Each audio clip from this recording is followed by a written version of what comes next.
क्या आप मुझे समझा सकते हैं कि भारत में इतने सारे लोग शाकाहारी क्यों हैं? और दैनिक जीवन में भोजन और फलों का क्या महत्व है? अभी भारत की लगभग 38% आबादी शुद्ध शाकाहारी है। परंपरा की वजह से ये ऐसा ही है। करीब 50 साल पहले लगभग 60% शाकाहारी थे, लेकिन पश्चिमी शिक्षा पाए डॉक्टर लोगों से कहते रहे हैं, अगर आप मांस नहीं खाएंगे तो आपको पोषण नहीं मिलेगा, आपको थोड़ा मांस खाना ही होगा। तो उस वजह से थोड़ा मांस खाया जाने लगा। पर फिर भी भारत में मांस खाना वैसा नहीं है जैसा ये पश्चिम में है। मांस केवल एक साइड डिश है। यहाँ तक कि मांसाहारी लोगों के लिए भी ये सिर्फ एक साइड डिश है। पर शाकाहार की वजह क्या है? देखिए, अगर आपका जिंदा रहना खतरे में है तो आपका पूरा जीवन उसे बचाने के बारे में होगा। एक बार जब जीवन संरक्षण का इंतजाम हो जाता है तब आप सोचते हैं कि ये सब किस बारे में है, क्योंकि जब सवाल जिंदा रहने का हो तो ऐसा लगता है कि जब जीवन चलाना ठीक से हो जाएगा तो हर चीज जबरदस्त हो जाएगी। पर जीवन संरक्षण का ख्याल हो जाने पर आपको एहसास होता है कि ये सच्चाई नहीं है। आपका जीवन किसी और चीज की लालसा कर रहा है। तो जीवन जीना बहुत सरल और आसान था। ये एक समृद्ध भूमि थी, लोग अच्छे से जीते थे। उस कारण से उन्होंने भीतर की ओर देखना शुरू किया और कई चीजें विकसित होनी शुरू हो गयी। और एक महत्वपूर्ण बात ये है कि यहाँ की लगभग 70% आबादी हमेशा सक्रिय रूप से आध्यात्मिक थी।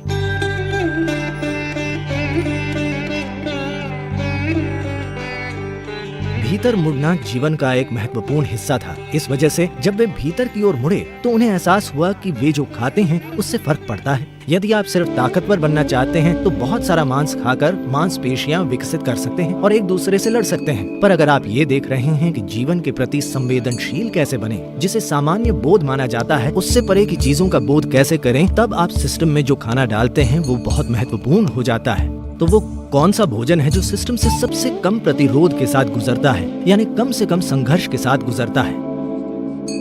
तो इसे समझने के लिए आइए इसे ऐसे देखते हैं। जैसे मिसाल के लिए, अगर आप कच्चा मांस खाते हैं तो मांसाहारी जानवरों की तुलना में मानव सिस्टम में सारे मांसाहारी जानवरों में आहार नली की लंबाई उनके शरीर की लंबाई की लगभग बस 3 गुना होती है। सभी शाकाहारी जीवों की आहार नली की लंबाई शरीर की लंबाई से 5 से 6 गुना तक होती है।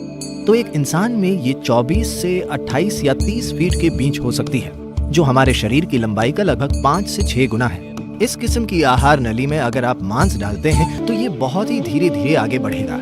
It will travel through this very very slowly, approximately. कच्चे मांस को सिस्टम से गुजरने में करीब 70 से 72 घंटे लगेंगे। अगर आप पका हुआ मांस डालते हैं तो उसे सिस्टम से गुजरने में 50 से 52 घंटे लगेंगे। अगर आप पकी सब्जी वाला भोजन डालते हैं तो इसे सिस्टम से गुजरने में 24 से 30 घंटे के बीच लगेंगे। अगर आप सिस्टम में कच्ची सब्जियां डालते हैं तो उन्हें सिस्टम से गुजरने में 12 से 15 घंटे लगेंगे। अगर आप सिस्टम में फल डालते हैं तो उसे सिस्टम से गुजरने में 1.5 से 3 घंटे का समय लगेगा।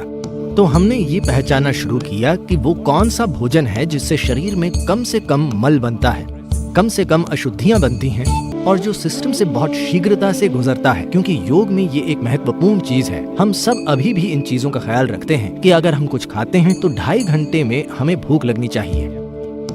हमारा पेट खाली हो जाना चाहिए, पर हम खाते नहीं हैं। पेट खाली है पर हम ऊर्जावान हैं तो हम खाते नहीं हैं। तो आमतौर पर यहाँ योगा केंद्र में हर कोई सिर्फ 2 बार खाता है। पहला सुबह 10 बजे, दूसरा शाम को 7 बजे बस। मैं ज्यादातर दिनों में सिर्फ 1 बार खाता हूँ। अगर मैं यात्रा कर रहा हूँ तो शायद थोड़ा ज्यादा खाता हूँ, पर आमतौर पर घर पर मैं 1 ही बार खाता हूँ। सुबह या शाम में? तो वो एक भोजन आप कब करते हैं? आमतौर पर मैं शाम के 4:30 से 5 बजे खाता हूँ, जो मुझे पूरे 24 घंटे चालू रखता है। ये कोई नियम नहीं है, बात बस इतनी है कि जरूरत इतनी है। तो मान लीजिए किसी दिन बहुत ज्यादा शारीरिक काम है तो आप एक छोटा नाश्ता खा सकते हैं या कोई फल या ऐसा ही कुछ खा सकते हैं। भोजन को फिलॉसफी या कोई धार्मिक प्रक्रिया नहीं बनाया जाना चाहिए। भोजन शरीर की जरूरत है। अगर हम इस पर गौर करें कि शरीर किस तरह के भोजन से सबसे ज्यादा खुश है, शरीर सबसे ज्यादा आराम में है, तो आप स्वाभाविक रूप से पाएंगे कि शाकाहारी या पौधों पर आधारित भोजन खाकर शरीर सबसे ज्यादा आराम से और सहज है। ये शरीर लचीला और आराम में है और इसे रोजाना कम काम करना पड़ता है। तो स्वाभाविक रूप से जिन्होंने अपने शरीर की प्रकृति पर गौर किया वे सहज ही शाकाहारी बन गए। जब सवाल जिंदा रहने का था तो कुछ भी शिकार करना और उसे मार कर खाना एक स्वाभाविक प्रक्रिया थी। पर जब समाज बस गए तो वे जो चाहे उगा सकते थे, और फिर जैसे जैसे उन्होंने खुद पर ज्यादा से ज्यादा ध्यान दिया और जीवन बस किसी तरह जिंदा रहने के बारे में नहीं रहा बल्कि अपने जीवन को बोध और अनुभव के ऊंचे स्तर तक उठाना बन गया, तब इंसान स्वाभाविक रूप से शाकाहारी बन गया। ये एक स्वाभाविक प्रक्रिया है, ऐसा हर जगह होना तय है।